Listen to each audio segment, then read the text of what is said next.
ओम शांति। 21 अक्टूबर 2024 के ईश्वरीय महावाक्य। पहले सुनते हैं मुरली के मुख्य पॉइंट्स। बाबा ने कहा, हमेशा अपने से पूछते रहो, हम आत्म अभिमानी हैं। जो अपने को आत्मा समझ बाप को याद करते हैं, उनको ही महावीर कहा जाता है।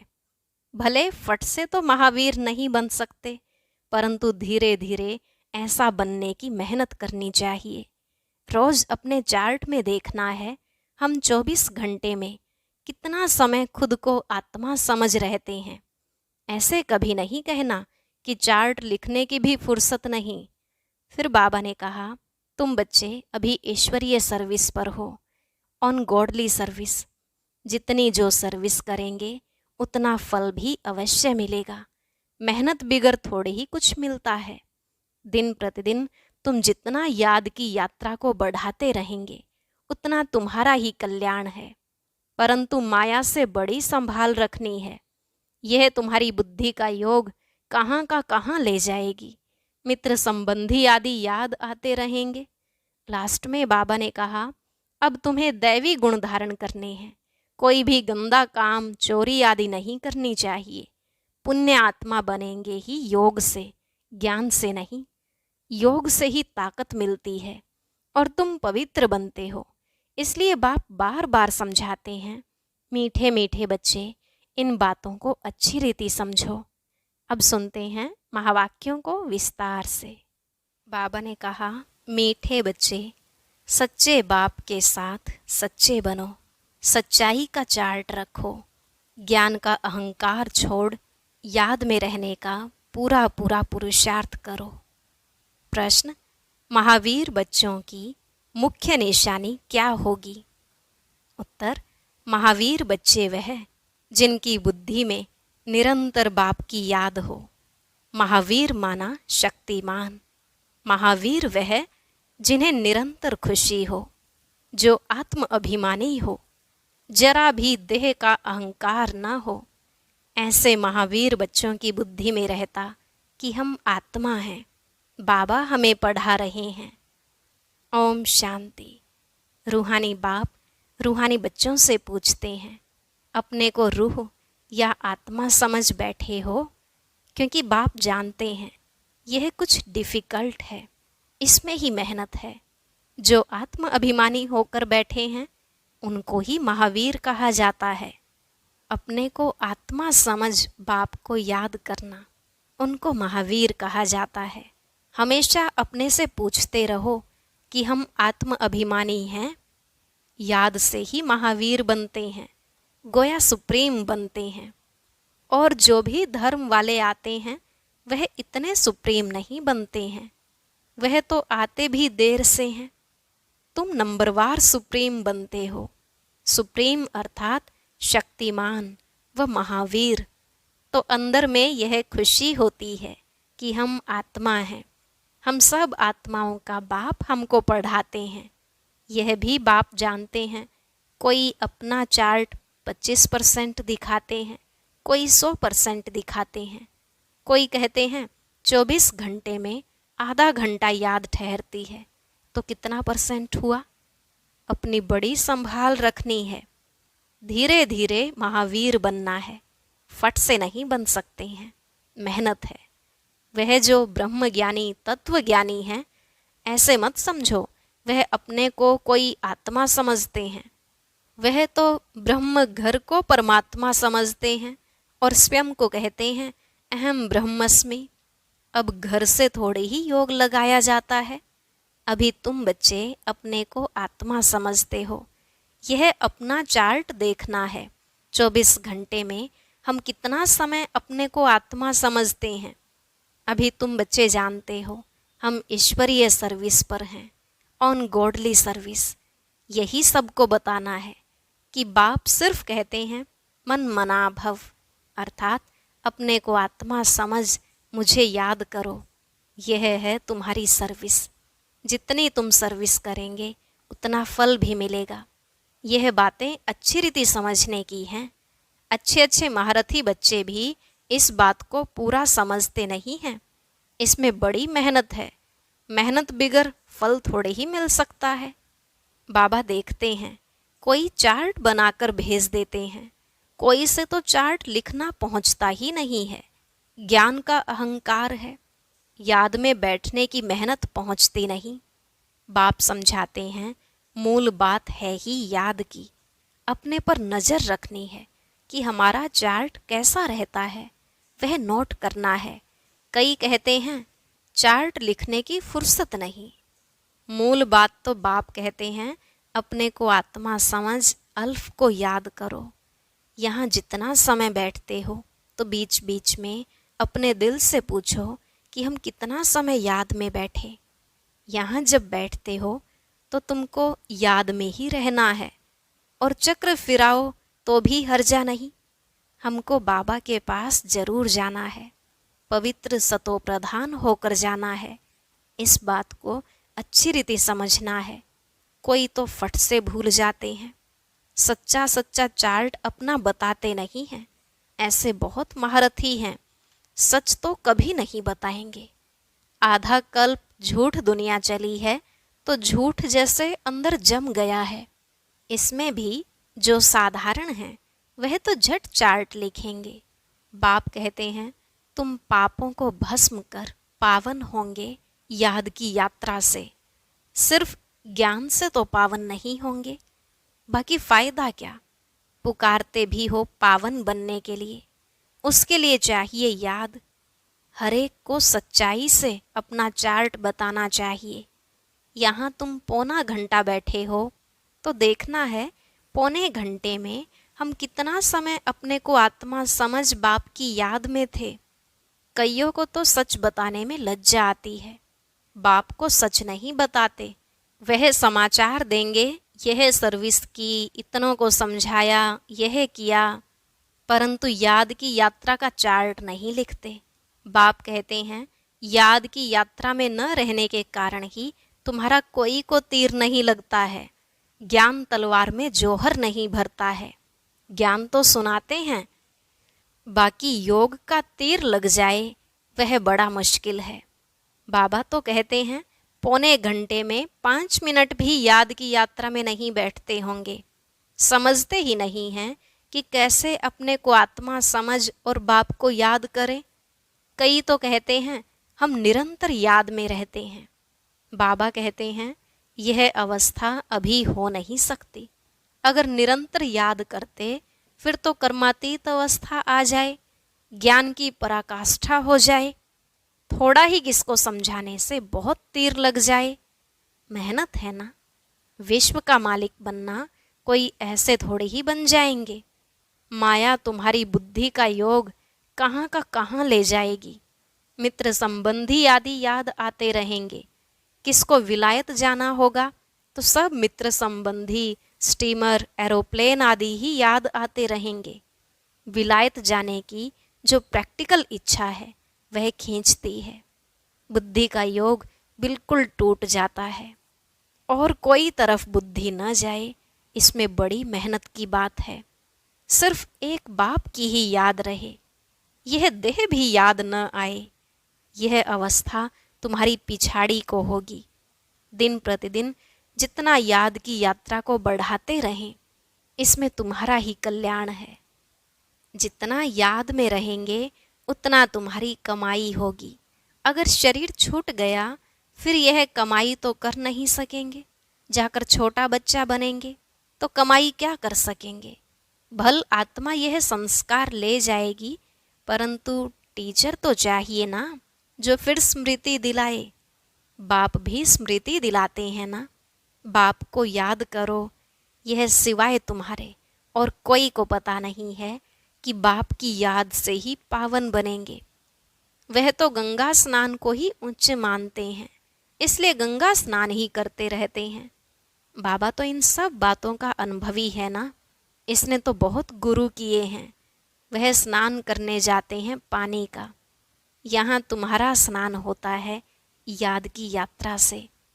सिवाय बाप की याद के तुम्हारी आत्मा पावन बन ही नहीं सकती। इनका नाम ही है योग अर्थात याद की यात्रा। ज्ञान को स्नान नहीं समझना, योग का स्नान है। ज्ञान तो पढ़ाई है, योग का स्नान है जिससे पाप कटते हैं। ज्ञान और योग दो चीजें हैं। याद से ही जन्म जन्मांतर के पाप भस्म होते हैं। बाप कहते हैं, इस याद की यात्रा से ही तुम पावन बन सतो प्रधान बन जाएंगे। बाप तो बहुत अच्छी रीति समझाते हैं। मीठे मीठे बच्चों, इन बातों को अच्छी रीति समझो, यह भूलो नहीं। याद की यात्रा से ही जन्म जन्मांतर के पाप कटेंगे। बाकी ज्ञान तो है कमाई। याद और पढ़ाई दोनों अलग चीज है। ज्ञान और विज्ञान, ज्ञान माना पढ़ाई, विज्ञान माना योग अथवा याद। किसको ऊंच रखेंगे, ज्ञान या योग? याद की यात्रा बहुत बड़ी है, इसमें ही मेहनत है। स्वर्ग में तो सब जाएंगे। सतयुग है स्वर्ग, त्रेता है सेमी स्वर्ग। वहां तो इस पढ़ाई अनुसार जाकर विराजमान होंगे। बाकी मुख्य है योग की बात। प्रदर्शनी व म्यूजियम आदि में भी तुम ज्ञान समझाते हो, योग थोड़े ही समझा सकेंगे। सिर्फ इतना कहेंगे, अपने को आत्मा समझ, बाप को याद करो। बाकी ज्ञान तो बहुत देते हो। बाप कहते हैं, पहले पहले बात ही यह बताओ कि अपने को आत्मा समझ, बाप को याद करो। इस ज्ञान देने के लिए ही तुम इतने चित्र आदि बनाते हो। योग के लिए कोई चित्र की दरकार नहीं है। चित्र सब ज्ञान की समझाने के लिए बनाए जाते हैं। अपने को आत्मा समझने से देह का अहंकार बिल्कुल टूट जाता है। ज्ञान में तो जरूर मुख चाहिए वर्णन करने के लिए। योग की तो एक ही बात है, अपने को आत्मा समझ, बाप को याद करना है। पढ़ाई में तो देह की दरकार है। शरीर बिगर कैसे पढ़ेंगे व पढ़ाएंगे? पतित पावन बाप है तो उनके साथ योग लगाना पड़े ना। परंतु कोई जानते नहीं है। बाप खुद आकर सिखलाते हैं।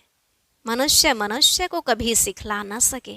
बाप ही कहते हैं, मुझे याद करो। इसको कहा जाता है परमात्मा का ज्ञान। परमात्मा ही ज्ञान का सागर है। यह बड़ी समझने की बातें हैं। सबको यही बोलो कि बेहद के बाप को याद करो। वह बाप नई दुनिया स्थापन करते हैं। वह समझते ही नहीं कि नई दुनिया स्थापन होनी है। जो भगवान को याद करे, ध्यान में भी नहीं है तो ख्याल करे ही क्यों? यह भी तुम जानते हो। परम पिता परमात्मा शिव भगवान एक ही है। कहते भी हैं ब्रह्मा देवताए नमः, फिर पिछाड़ी में कहते हैं शिव परमात्माए नमः। वह बाप है ही ऊंचते ऊंच, परंतु वह क्या है यह भी नहीं समझते। अगर पत्थर ठिक्कर में है फिर नमन काहे की? अर्थ रहित बोलते रहते हैं। यहाँ तो तुमको आवाज से परे जाना है, अर्थात निर्वाण धाम, शांति धाम में जाना है। शांति धाम सुख धाम कहा जाता है। वह है स्वर्ग धाम। नर्क को धाम नहीं कहेंगे। अक्षर बड़े सहज हैं। क्राइस्ट का धर्म कहाँ तक चलेगा, यह भी उन लोगों को कुछ पता नहीं। कहते भी हैं क्राइस्ट से 3000 वर्ष पहले पैराडाइज था, अर्थात देवी देवताओं का राज्य था। तो फिर 2000 वर्ष क्रिश्चियन का हुआ। अब फिर देवता धर्म होना चाहिए ना। मनुष्यों की बुद्धि कुछ काम नहीं करती।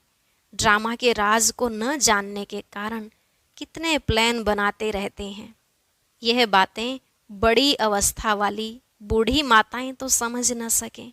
बाप समझाते हैं, अभी तुम सबकी वानप्रस्थ अवस्था है, वाणी से परे जाना है।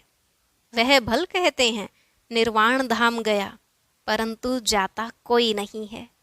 पुनर्जन्म फिर भी लेते जरूर हैं, वापिस कोई भी जाता नहीं। वानप्रस्थ में जाने के लिए गुरु का संग करते हैं। बहुत वानप्रस्थ आश्रम हैं, माताएं भी बहुत हैं, वहाँ भी तुम सर्विस कर सकते हो। वानप्रस्थ का अर्थ क्या है तुमको बाप बैठ समझाते हैं। अभी तुम सब वानप्रस्थी हो, सारी दुनिया वानप्रस्थी है। जो भी मनुष्य मात्र देखते हो सभी वानप्रस्थी हैं। सर्व का सद्गति दाता एक ही सतगुरु है, सबको जाना ही है।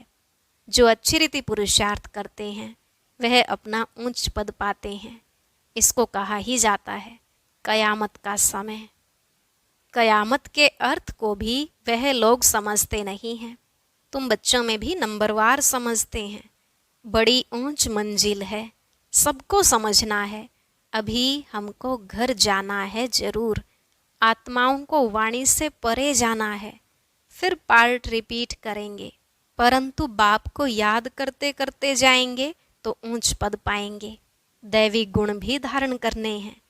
कोई गंदा काम, चोरी आदि नहीं करनी चाहिए। तुम पुण्य आत्मा बनेंगे ही योग से, ज्ञान से नहीं। आत्मा पवित्र चाहिए। शांति धाम में पवित्र आत्माएं ही जा सकती हैं। सब आत्माएं वहाँ रहती हैं, अभी आती रहती हैं। अब बाकी जो भी होंगी वह यहाँ आती रहेंगी। तुम बच्चों को याद की यात्रा में बहुत रहना है। यहाँ तुमको मदद अच्छी मिलेगी। एक दो का बल मिलता है ना। तुम थोड़े बच्चों की ही ताकत काम करती है। गोवर्धन पहाड़ दिखाते हैं ना, अंगुली पर उठाया। तुम गोप गोपियां हो ना। सतयुगी देवी देवताओं को गोप गोपियां नहीं कहा जाता है, अंगुली तुम देते हो। आयरन एज को गोल्डन एज व नर्क को स्वर्ग बनाने के लिए तुम एक बाप के साथ बुद्धि का योग लगाते हो। योग से ही पवित्र होना है। इन बातों को भूलना नहीं है। यह ताकत तुमको यहाँ मिलती है। बाहर में तो आसुरी मनुष्यों का संग रहता है, वहाँ याद में रहना बड़ा मुश्किल है। इतना अडोल वहाँ तुम रह नहीं सकेंगे। संगठन चाहिए ना। यहाँ सब एक रस इकट्ठे बैठते हैं तो मदद मिलेगी। यहाँ धंधा आदि कुछ भी नहीं रहता है। बुद्धि कहाँ जाएगी? बाहर में रहने से धंधा घर आदि खींचेगा जरूर। यहाँ तो कुछ है नहीं। यहाँ का वायुमंडल अच्छा शुद्ध रहता है। ड्रामानुसार कितना दूर पहाड़ी पर आकर तुम बैठे हो। यादगार भी सामने एक्यूरेट खड़ा है। ऊपर में स्वर्ग दिखाया है, नहीं तो कहाँ बनावे। तो बाबा कहते हैं यहाँ आकर बैठते हो तो अपनी जांच रखो। हम बाप की याद में बैठते हैं, स्वदर्शन चक्र भी फिरता रहे। अच्छा, मीठे मीठे सिकिलधे बच्चों प्रति माता पिता बाप दादा का याद प्यार और गुड मॉर्निंग। रूहानी बाप की रूहानी बच्चों को नमस्ते। रूहानी बच्चों की रूहानी बाप दादा को नमस्ते नमस्ते, गुड मॉर्निंग। शुक्रिया बाबा, शुक्रिया। धारणा के लिए मुख्य सार। पहला पॉइंट, अपने याद के चार्ट पर पूरी नज़र रखनी है। देखना है हम बाप को कितना समय याद करते हैं। याद के समय बुद्धि कहाँ कहाँ भटकती है। दूसरा, इस कयामत के समय में वाणी से परे जाने का पुरुषार्थ करना है। बाप की याद के साथ दैवी गुण भी जरूर धारण करने हैं। कोई गंदा काम, चोरी आदि नहीं करना है। आज का वरदान, व्यर्थ व डिस्टर्ब करने वाले बोल से मुक्त डबल लाइट अव्यक्त फरिश्ता भव। व्यर्थ व डिस्टर्ब करने वाले बोल से मुक्त डबल लाइट अव्यक्त फरिश्ता भव। अव्यक्त फरिश्ता बनना है तो व्यर्थ बोल जो किसी को भी अच्छे नहीं लगते हैं, उन्हें सदा के लिए समाप्त करो। बात होती है 2 शब्दों की, लेकिन उसे लंबा करके बोलते रहना यह भी व्यर्थ है। जो 4 शब्दों में काम हो सकता है वो 12-15 शब्दों में नहीं बोलो। कम बोलो, धीरे बोलो। यह स्लोगन गले में डाल कर रखो। व्यर्थ व डिस्टर्ब करने वाले बोल से मुक्त बनो तो अव्यक्त फरिश्ता बनने में बहुत मदद मिलेगी। स्लोगन, जो स्वयं को परमात्मा प्यार के पीछे कुर्बान करते हैं, सफलता उनके गले की माला बन जाती है। जो स्वयं को परमात्मा प्यार के पीछे कुर्बान करते हैं, सफलता उनके गले की माला बन जाती है। ओम शांति। आज के ज्ञान मोती में बाबा ने परोपकारी आत्माओं की कुछ मुख्य विशेषताएं बताई हैं। इन विशेषताओं को सुनेंगे और अपनी जांच करेंगे कि क्या हम परोपकारी की लिस्ट में आते हैं या नहीं। सुनने के लिए ऊपर दिए गए बॉक्स पर क्लिक करें।